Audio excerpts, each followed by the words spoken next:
This channel does not promote any violent, harmful, or illegal activities. All content provided by this channel is meant for an educational purpose only. Top quality और consistent performance के लिए सिर्फ silver pump नाम याद रखना। মার্কিন বিদেশ সচিব মার্কো রুবি বলছেন, ইসরায়েল ইরান হামলায় যোগ নেই আমেরিকার, কোনো রকম উস্কানি দেয়নি তারা।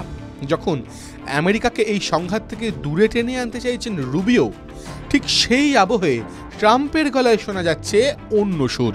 অবশ্য তিনি দেশের প্রেসিডেন্ট, সুতরাং তাঁর নীতি যে শেষ নীতি এই নিয়ে কোনো সন্দেহই নেই। কি এমন করলেন ট্রাম্প? দূরত্ব ঘুচিয়ে ইরানকে হুঁশিয়ারি মার্কিন প্রেসিডেন্ট ডোনাল্ড ট্রাম্পের। এদিন নিজের ট্রুথ হ্যান্ডেলে একটি পোস্টে প্রেসিডেন্ট লিখেছেন, আমি ইরানকে একটার পর একটা সুযোগ দিয়েছি।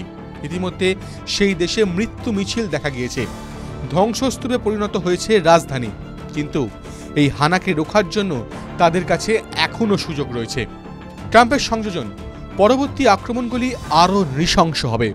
সব শেষ হয়ে যাওয়ার আগে পারমাণবিক চুক্তিতে স্বাক্ষর করে ফেলুন, নইলে পরের ইসরায়েলি হামলায় আর কিছুই অবশিষ্ট থাকবে না।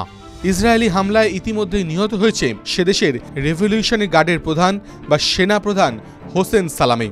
অবশ্য তার মৃত্যুর পরই দেশের সেনাকে যুদ্ধ পরিস্থিতিতে সামলাতে নতুন প্রধান নিয়োগ করেছেন ইরানের সর্বোচ্চ নেতা আয়াতোল্লাহ আলী খামেনেই। সেনাপ্রধান ছাড়াও মৃত্যু হয়েছে 6 পরমাণু বিজ্ঞানীরও। ট্রাম্পের দাবি, ইরানের শীর্ষ নেতারা ইতিমধ্যেই মৃত, ভবিষ্যৎ সংকটে রয়েছে, কিন্তু এখনও সময় রয়েছে।